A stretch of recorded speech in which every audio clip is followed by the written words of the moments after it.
Good morning. It's me, Brandon Steckler, technical editor of Motor Age Magazine, and we're back again, this time for episode 7 of Mastering Diagnostics with yours truly. Now, this episode's going to be a little bit different. This one's going to be capitalizing on scan tool auxiliary features to maximize diagnostic efficiency. So think about it. Of all the scan tools out there today, for the moment, I'm going to exclude OE level scan tools, the ones that we could purchase from subscriptions from websites like OEMOneStop.com, provided by NASTAF, National Automotive Service Task Force. And today I'm just going to focus strictly on the aftermarket devices because the aftermarket devices, according to OBD2 standards, they pretty much built the same way. Now they have some different features and their capabilities vary from scan tool manufacturer to scan tool manufacturer. And it's not always the tool itself that's a limitation. Sometimes it's the software that's available from the manufacturer. I mean, what can we even access from the ECUs we are trying to derive information from? But what is different from scan tool to scan tool sometimes is these auxiliary features that I'm mentioning. Being able to get on a Wi-Fi network on the scan tool is one. Having access to different service information platforms like a diagnostic suite, if you will, that's available on the scan tool, giving me the ability to jump from, let's say, for instance, all data or maybe Motologic, Mitchell, and sometimes, believe it or not, even Google can be a source of diagnostic information. But I will caution you, watch your sources. Anybody can say whatever they want online. So you're going to find just as much bad information as you will good information going through websites like Google and other search engines that are pretty much used by the general public. My point is being able to leverage auxiliary, what am I trying to say? Auxiliary features like this from the scan tool of your choosing. It's going to give you a couple of different benefits. First of all, it's going to help maximize your return on investment. Many of us, especially early on, before diagnostics was really a big thing, before when basically everybody did diagnostics because scan tools were not that complex and vehicles were not as complex as they are today. People purchased a scan tool to want to do one of several things. OBD2 modes of operation, mode 1 through mode 8, and being able to just do basic things with the scan tool like check readiness monitor, scan for DTCs, clear DTCs, and maybe use a couple of bidirectional control features. But today's vehicles are a lot more complex, and with that, the scan tool's capabilities have kept up with technology. So what I'm going to try to do here is I'm going to step out to the parking lot where my vehicle's parked at, and my vehicle really does have a problem. I've got an airbag, an SRS or an SIR warning light, supplemental inflatable restraint warning light on my dashboard. Really, I didn't bug the truck. It's really broken. So I don't know what's going on yet. We're going to have to scan for DTCs and such. But what you're going to see me do is rather than do what many of us have to do, right? We get some preliminary information from the vehicle. And then I do what I always suggest is I head back to my toolbox where I can access my PC and I can put together a game plan. That seems to be my most diagnostically efficient approach. But the problem with that is I got to get out of the car and go back to the PC. Now, I say a problem. It's not really a problem. It still keeps me very efficient. But the fact of the matter is, utilizing a scan tool's auxiliary capabilities and being able to do what I typically do outside of the vehicle will now enable me to do what I have to do, never even getting out of the driver's seat until I'm actually ready to perform some tests on the vehicle. So stick with me on this episode of Mastering Diagnostics, again, Volume 7, and we will proceed through this diagnostic as efficiently as possible, utilizing the scan tool's auxiliary features. So we're here in my truck. This is a 2006 Chevy Silverado. And it's not that the vehicle matters, but I just thought I'd tell you. Today we're going to be using my ADS 525X from Bosch. And like I said, scan tool manufacturers all have different features. Some are very similar, some are vastly different. Some have the same capabilities, the same feature, but the capabilities vary. And I'm not here to pick on any specific manufacturer's scan tools. I'm just saying the graphability of PIDs, parameter identifiers, from one scan tool to the next can be vastly different, for instance. So like I said, the Bosch 525X, we're going to visit some of its features here and allow me stay situated right inside the vehicle to create my test plan and build a diagnostic approach. So obviously the first thing we're going to do is evaluate the vehicle and see what the customer's complaining about. This guy's the one making the complaint. So trust me when I say the airbag light, the SIR warning indicator is illuminated. And of course I'll show you here in a couple of moments. But with that being said, obviously the next step is to scan for DTCs. And I always recommend, especially on newer vehicles, to perform a global scan. Because many times a symptom we are experiencing is just that. It's the symptom of a root cause problem. And that problem may be housed in another portion of the vehicle, in a different ECU. So for instance, we may be experiencing a drivability problem and maybe a transmission won't upshift for some reason. It may not have anything to do with the transmission. The transmission just might be in a state of default. And the real problem lies under the hood somewhere else, maybe perhaps with a throttle body assembly or an ABS control unit or something of that nature. So always recommended to perform a global scan and get an idea what's going on. Again, these scan tools are very swift nowadays and they can offer a lot of information very, very fast. So take the time to do a global scan and get as much information as you can right here from the driver's seat. This will help us prepare ourselves for where it is we are going to be spending our time actually testing, either under the hood or under the vehicle or somewhere on the interior. The idea is, yeah, we can test every component and every circuit in that system and perhaps come up with the correct diagnosis the first time, but I don't want this to take 2 weeks. I have a job, not a hobby. Fixing cars is my job. I need to remain efficient, both for myself and for my shop. So we want to strategize to find out just where we want to spend our time actually testing, instead of testing the entire system. And a lot of that information is gained from service information, which again, we're going to capture right here from the driver's seat, if possible. So once we understand how the system's designed to work, the next step is to approach a wiring diagram so we can get an idea on where to test. Coupling the wiring diagram with system and description operation gives you a really good bird's eye view of what's going on. And again, streamlines your approach to determine where you're supposed to test and how you're supposed to conduct that test. Test the way the vehicle tests that circuit or that component. Evaluate it the same way the computer does and you're more likely to find the problem. And being able to have access to the wiring diagram as well as connector views and component locations right here from the scan tool in the driver's seat allows us to determine where these components are located. Just because the component does a certain job doesn't mean it has to be located in a certain spot on the vehicle. So having access to that information greatly streamlines your diagnostic approach and also allows you to determine where the best place to test is. According to the wiring diagram, where I'd like to test to gather the most information may not be the most efficient preliminary approach to a problem. And I'll give you a for instance. I might see on a wiring diagram a specific connector that pretty much will split the circuit in half from where it begins at the battery to where it terminates at the battery. Well, that's all well and good, but if it turns out that connector is located internal to a seat assembly, the last thing I want to do is disassemble the seat to get to that connector.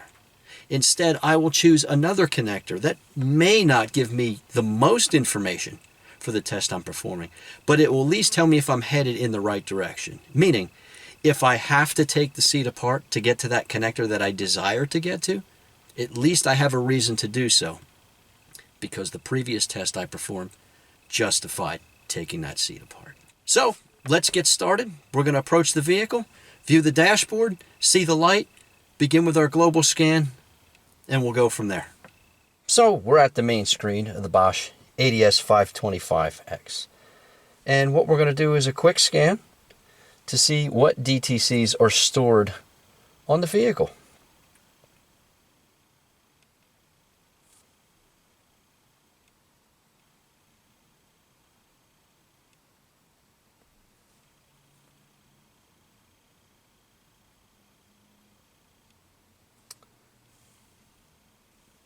It's pulled the vehicle up by VIN. Not quite sure if you can see that. Has me cycle the key.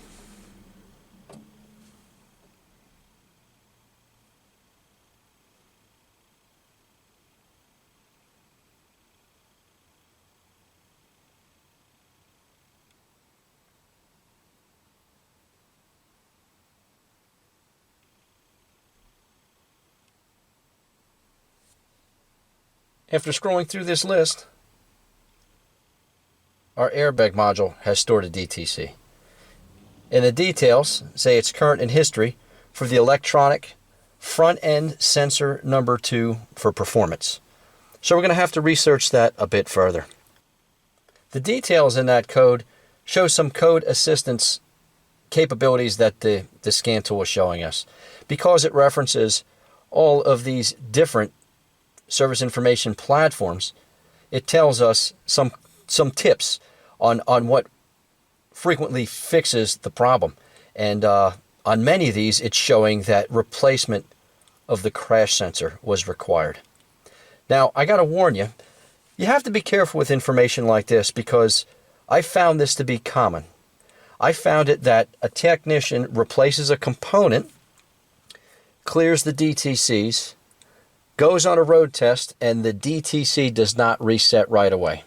So they report to companies like this that the vehicle was fixed. And here's what they didn't realize is that that was maybe a 2-trip code, meaning it had to fail twice before a DTC would set. Or they didn't operate it on the monitor set criteria, what was required to get this vehicle to perform a self-test on that component, that suspect component. So in the end, they didn't really fix the vehicle at all. They replaced the wrong component. Yet they reported to these companies right here that the vehicle was fixed. So understand that. Take that with a grain of salt. What I'm saying is I don't lean on these code assist tips and tricks as a silver bullet, if you will. I don't lean on these and say, you know what, this is what it needs to fix the vehicle. But a lot of times when it comes down to where do I want to begin testing, I like to head to areas like this, in this case, the crash sensor, and perform my testing out there because it's likely that this component itself failed. But again, I do my diligence and I determine what the problem is with the vehicle before I replace any components. So next I'm going to visit some diagnostic information. Now this tool requires a subscription to do that. And some of these tools will offer a subscription on a trial basis, meaning you get it for a certain period of time to see how the feature works before you actually commit to a subscription to a subscription purchase. So we'll click on Diagnostic Information and allow us to take that over to the service information side of the scan tool. So what I've done here is I've accessed all data service information system, and that's just the one I chose. You can use whichever one you prefer, but I had the opportunity to bookmark, meaning throw the information I'm reading in a file so I don't have to keep seeking it out. It's all in one spot for me. So what I first want to do is visit the vehicle I'm working on here, and that would be my '06 Chevy Silverado. And what I'm looking for first and foremost is what the DTC stood for. If that's the crash sensors, I want to know how these crash sensors work. So I'm going to click on front end sensors here. And what I like about it is it gives me a picture of the radiator support from the external side. As you can see right here is a headlamp assembly. And that would be my AC condenser with the support and the hood latch. And of course the arrow here pointing to the front of the vehicle. If you zoom in underneath, it shows the crash sensor bolted to the bottom of the lower support. So at least we know where it is located. But more importantly, I also get a link to system description and operations under the components hyperlink. So if I click that components hyperlink, it comes up and I get a description of the components themselves, the wiring harness, a supplemental inflatable restraint system overview, and in this case here, the frontal supplemental inflatable restraint system. So we'll click on that to see how it's supposed to work. And I've got a list of all the components that make up that system, along with some hyperlinks that will take us to where the components are located again. But here's a description of what the frontal crash sensors do, and they basically report a crash to the airbag module, allowing that airbag module to make a determination that an impact occurred and will require support from an airbag to prevent a passenger or the driver from being injured. Know that already, but it's nice to know that that information is here, especially if this is a system I have yet to encounter. So now we're going to go visit a wiring diagram. And there's a hyperlink to that too. However, like I said, I've got everything already bookmarked. So we're just going to go back to the bookmark here and view the diagram. And scrolling through, we've got our SIR schematics, our power, ground, serial data, and disable switch schematics, our passenger present schematics, and finally our driver and passenger airbags. And in this system here, it shows the inflatable restraint module providing not only a ground path, but also the voltage supply and signal for the supplemental inflatable restraint front-end crash sensors. There's one on the driver's side and there's one on the passenger side. And the passenger side is the one identified as crash sensor number 2, otherwise stated the right front side. So zooming in on this, what we can see here is it's nothing more than a 2-terminal sensor with a twisted pair of wiring passing through several connectors before it makes its way back to the inflatable restraint sensing and diagnostic module. GM calls it an SDM. So we can see it's got a ground reference on a dark green wire, terminal number 27 at the computer, and terminal number 2, dark green wire, at the sensor itself. And terminal 1, which is a yellow wire, is where all the yummy stuff is found. This is where the reference voltage is come back. So the way this works is, as this is drawn, this computer is going to output a reference voltage, and it's being monitored here. That's what this arrow means. The computer's looking at this. This is almost like a voltmeter. And when a crash occurs, something internal to the sensor, of course it is drawn here as a switch, but it is likely not just a normal switch. When that crash is detected, a physical agitation of this device here is going to trip that switch and create a path to ground, going back to the module, which would pull this signal down and manipulate it, signaling to the SDM that a crash has occurred and that crash requires airbag deployment. So what we can do now to help determine the best place to test this is either going to be at a connector that is in line between the front-end crash sensors and the SDM, the computer that processes this information, or at the SDM itself, or at the crash sensor itself. So the best way to go about doing that, once again, is visiting our bookmarked area called SIR, Supplemental Inflatable Restraint, Zone Identification Views. By clicking on that, I'm going to get a picture of where these components are located. And this is a really easy to read piece of information here. I'm just zooming in here to show you the numbers, but everything's called out by way of number. And what we have is a list here that shows us those components. And as we can see here, I'm interested in item number 1, which is our supplemental restraint front crash sensor for the right front. It says here,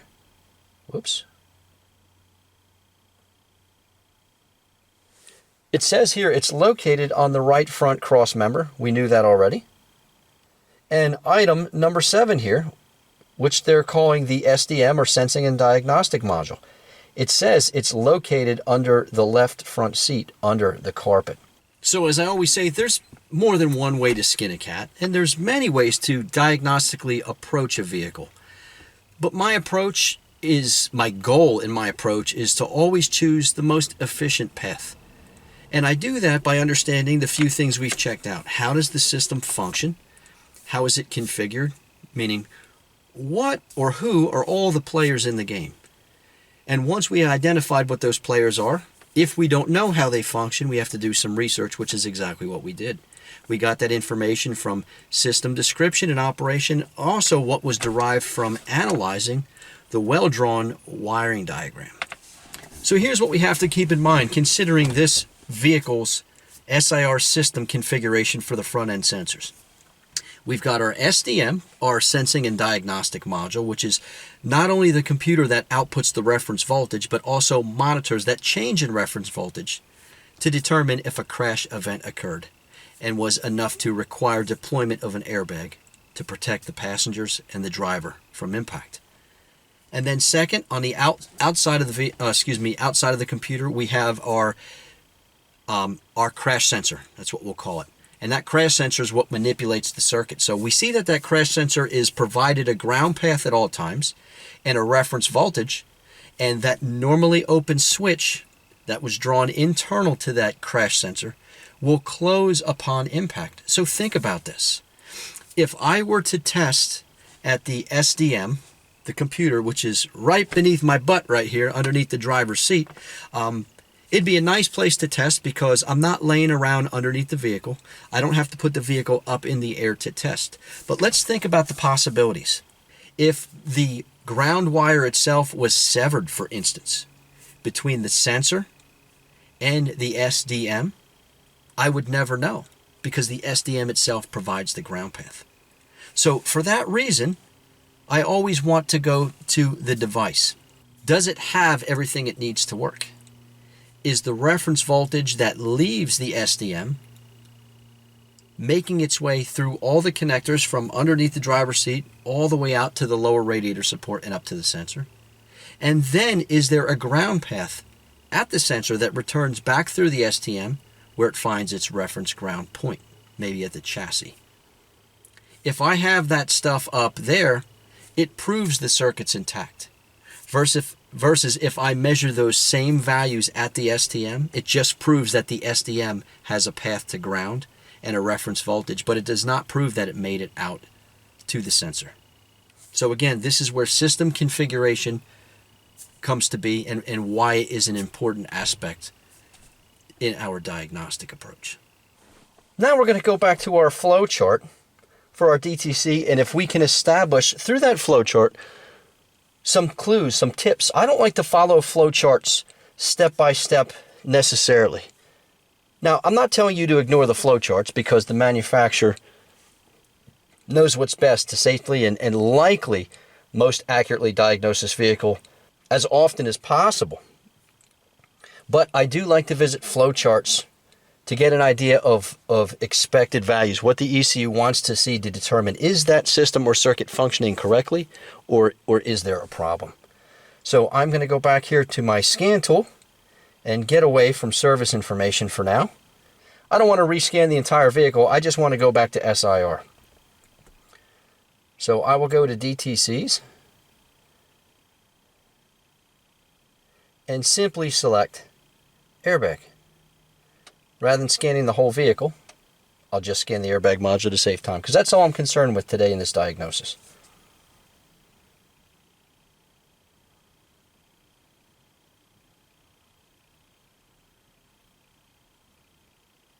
There we have it, B0103, so I'm going to go back to service information and punch that number in so we can get an idea of what's expected. So if I go back to the vehicle,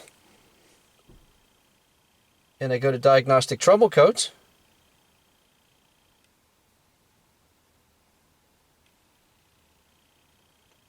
we'll choose B codes for body,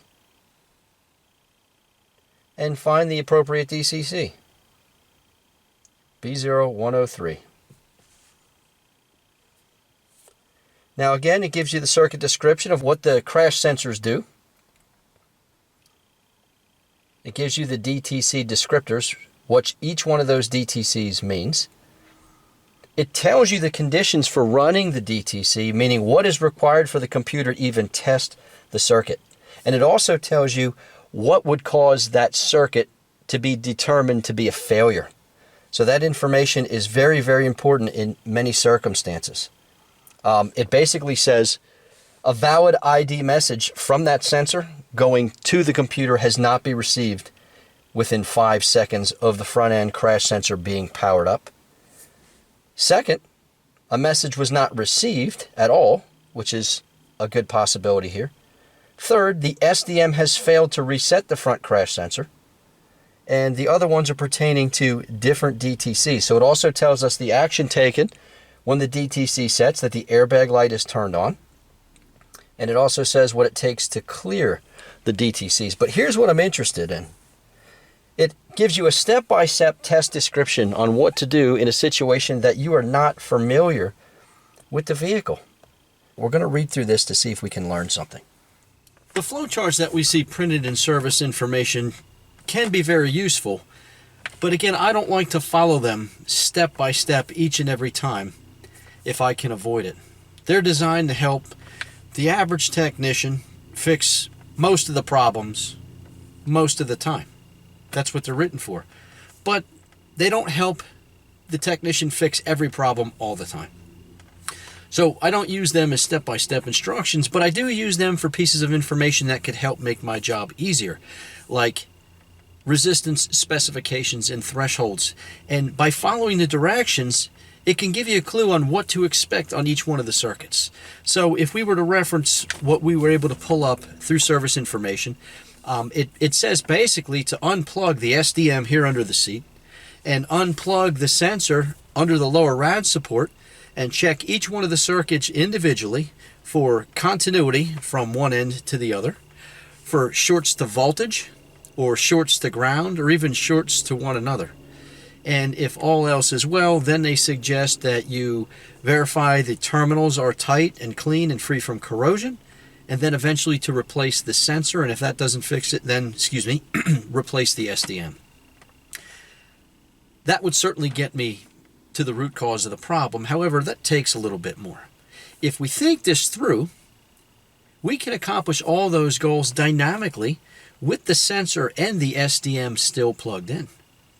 If I test at the lower rad support, not only am I seeing my complete circuit from the SDM to the sensor on both legs of the circuit, on the voltage feed side and on the ground side, but also can see that it makes it all the way to the sensor when plugged in. If voltage is available on the reference voltage side and ground is available on the ground reference side, that means neither of them are shorted to one another, and the ground isn't shorted to voltage, and the voltage isn't shorted to ground. And of course, there's continuity present if those voltage and ground reference points have the expected amount of voltage and reference to ground. So thinking things through a little bit further by analyzing the wiring diagram and using that in conjunction with service information, we can tend to develop our own test plans and give us a better working knowledge of the circuit and what it's designed to do. So let's go out under the lower rad support and see what we see. So there we are. We're connected to the vehicle on the voltage side and on the ground side. And no need to unplug the SDM or unplug the sensor just yet. We want to make sure that connector has everything it needs to function. And our voltage is going from 13 volts to open to over 13 volts. Back to open again. And if you recall, when we read service information, the system was going to continue to try and pulse those sensors till it gets a response. So it proves the circuitry is intact. It proves our voltage and ground is being sent out from the SDM. And all we have to do now is verify the integrity of the terminals at the front side of the connector where they meet the crash sensor. I'm going to try and show you this.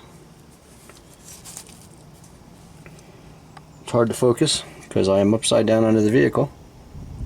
But everything looks nice and clean in there. I've checked these terminals for tightness and they feel just fine. And I used an inspection mirror at an angle to look inside the sensor itself, located right there. The problem's going to be the sensor, and it's going to require replacement. To clarify any confusion, I figured I'd do an annotated drawing here. So, of course, this is a snippet of our entire SIR wiring diagram. I only showing what needs to be seen here. And what I'm demonstrating here is two different test points. On the left would be testing at the SDM and with the circuits intact.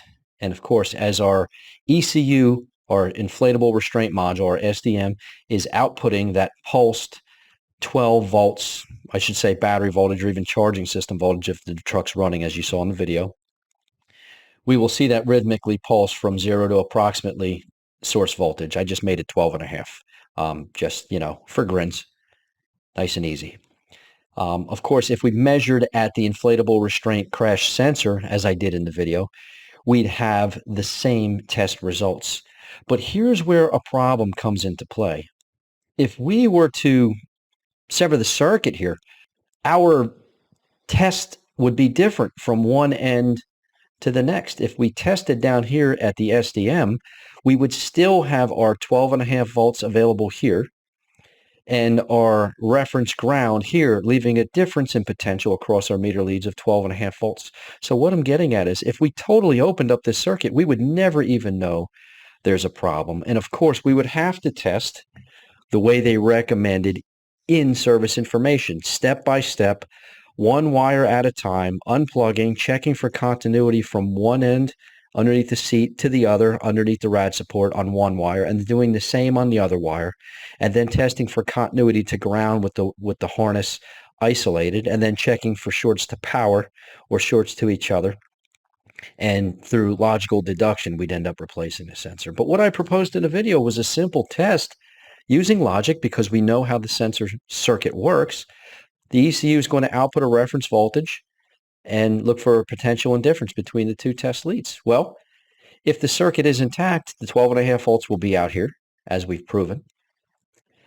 If it's shorted the voltage on the ground side, we're not going to see that potential indifference. So what I'm getting at here is we performed the most efficient test possible. And although the book didn't tell us to do that, our logic and our knowledge of the circuit, how it functions, is what got us through this diagnosis efficiently. So I hope you can see logical diagnostics really is the approach for efficiency. It seems counterintuitive, but you actually have to slow down at first to speed up a bit. And, lots of times you're going to catch some flack from our superiors because they're not used to seeing efficiency the way we're talking about it here, or in this series of videos I did. When your supervisor, your shop foreman, other technicians around you, the service manager, the service director, what have you, your own service advisor, sees you standing still, it looks counterproductive. But I urge you, stick with it. Explain to them that you're slowing down to speeding up. Heck, point them towards our videos here, Mastering Diagnostics with me. I'll show them. But the point is, at the end of the week, maybe at the end of the month, look at your fix it right the first time score and compare it to those other technicians around you who are running around like chickens without heads. It's going to be plain to see that your diagnostic approach is going to be far more efficient. You're going to be fixing more cars, and you're going to be doing so without the high comeback rate that other technicians are experiencing around you. So again, slow down to speed up. Take the time to view your tool's capabilities. Don't just buy the tool and plug it in the vehicle and use it, as a code reader or as the ability to look at PIDs. Experiment with it. See what it's capable of. Read the tool manual. Visit all the different features it has and practice on known good vehicles. Take it on road tests on your ride home to and from work and see what that tool can do for you, because as you become confident in what your tool can do and you learn how to navigate it efficiently, it can become a very, very efficient and powerful diagnostic platform. Being able to capitalize on the tool features definitely boosts your efficiency in the shop. And as I mentioned before, streamlines your return on investment, gets you that money back in your pocket quickly, leaving an opportunity to purchase more tools and build more efficiency with that same approach.